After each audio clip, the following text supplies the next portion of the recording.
Hello, parents, teachers. Thank you so much for sending some of your questions. This is a question that has come from a teacher and saying there are certain children in my class who are very, very distracted, and especially after COVID, they're absolutely distracted. They're not interested in their studies, and they're getting into all kinds of junk. We know that they're getting distracted very badly. They're getting into, there's a lot of pressure for studies and examinations, and the parents also don't, help us out in any way.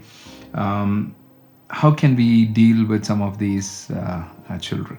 You know, I don't know what that scenario is. I absolutely don't know what the scenario is, but I will say this much. I've said this several times. That's the only way.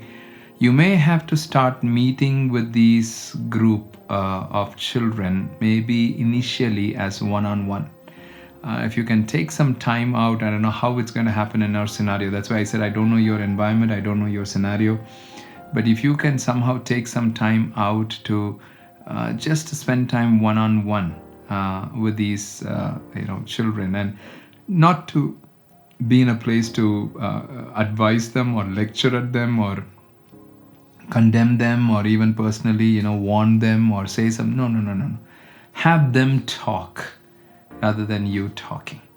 See, when you see the children getting into some of those places, in that group, you're saying it's a group. That's why I'm saying, with all these years that I have worked with children, worked with teenagers, sometimes it's the influencers are just those one or two boys or one or two girls are the influencers in that group. All the others are just following that influencer.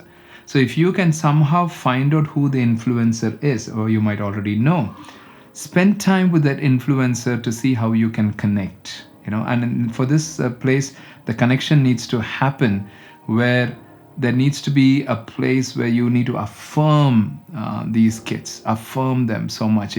So affirm their strengths, affirm the goodness in them. And that's the one of the ways that you can connect. And if you start connecting with the influencer and beginning to influence them and beginning to start helping them change certain things, the other things around them might change. Everybody else around them might change. So you may have to first to spot out the influencers, but at the same time spend some time or alone, again with everyone you're spending time. Don't bring any of the topics or things like that. Rather focus on the goodness, focus on some of these strengths of these children. That's the reason where you need to, before you even connect, you need to know these kids. If you're someone who has always branded them, if you're someone who has always scolded them and always had spoken to them, they're going to have a glass that they are wearing, that they're looking at you as a villain. They're looking at you as not a great person.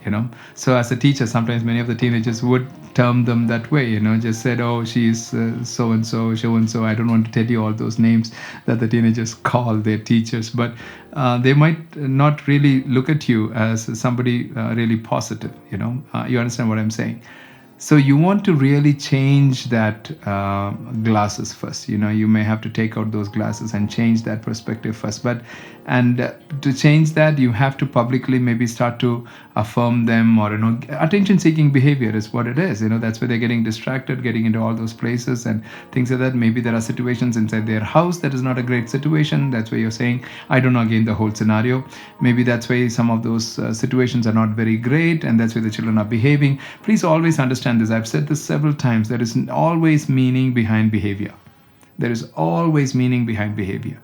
The children are not behaving in a certain way just because one morning they thought that they need to start behaving that way. No, there's always meaning behind behavior.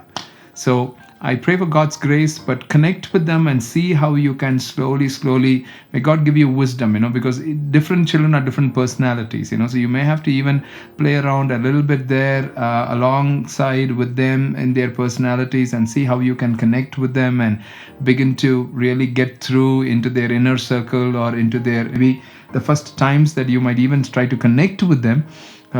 They may not even open up. They might just say the right answers, because they know they would say the right answers. Start being vulnerable so that they can become vulnerable. And when they become vulnerable, please do not share all the things that they're sharing with anyone. They should not know that you've even shared. Even when you talk to the other children in that same group, don't even tell them saying, he told me this way. Sometimes we as teachers are very careful, we're very smart. We always tell them that he told, so that we can get some things from here. Let's not play that card. Let's not play that card. Rather just be, I'm very interested in you. Yes, I spend time with them and them, and he's just lovely. Again, focus on the goodness. Focus on the goodness. That he's lovely. He's just this. And at the same way, you are so lovely. You have certain characters, you're so good.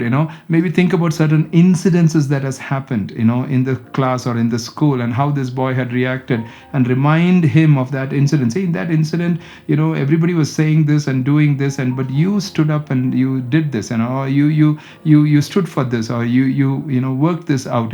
You're saying some things like that in that scenario. Then what happens is things begin to change on a different place. So connect with them that way, and then you will be able to, again, how much time it might take? It depends. You may not have so much time, but it takes time. It takes time before they graduate from school, that you can form a bonding relationship with them. Take care. May God give you grace. And thank you so much for sending this message. Thank you so much for sending the message.